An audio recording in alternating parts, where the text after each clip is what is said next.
उम्मीद करता तुम सारे बुरा खरीत नाल हो गए।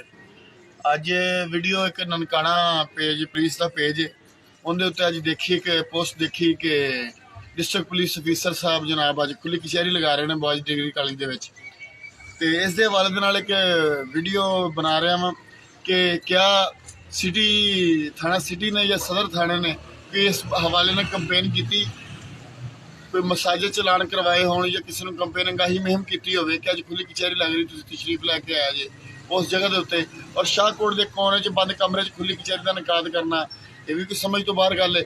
दूसरा फिर अगर किसी सिटी थाने लो या शायद किसी लो सहाफिया बाब न भी बरावां भी जी अगर कोई इतलाह की गई हो या उन्होंने हुक्म दिता गया हो कि तुम अज खुली कचहरी है तो उन्होंने अपना फर्ज पूरा क्यों नहीं किया, उन्होंने क्यों नहीं आवाम को दसिया अज खुली कचहरी है।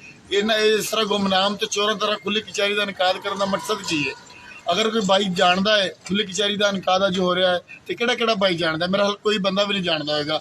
मखसूस बंदे जोड़े ने उत्थे जाएंगे कि खुली कचहरी फोटो सैशन होके ते चले जाएगा। तो इस गल करने का मतलब ये वा सिर्फ कि इस शहर इस मुल्क च खौफ बेचिया जा रहा वा।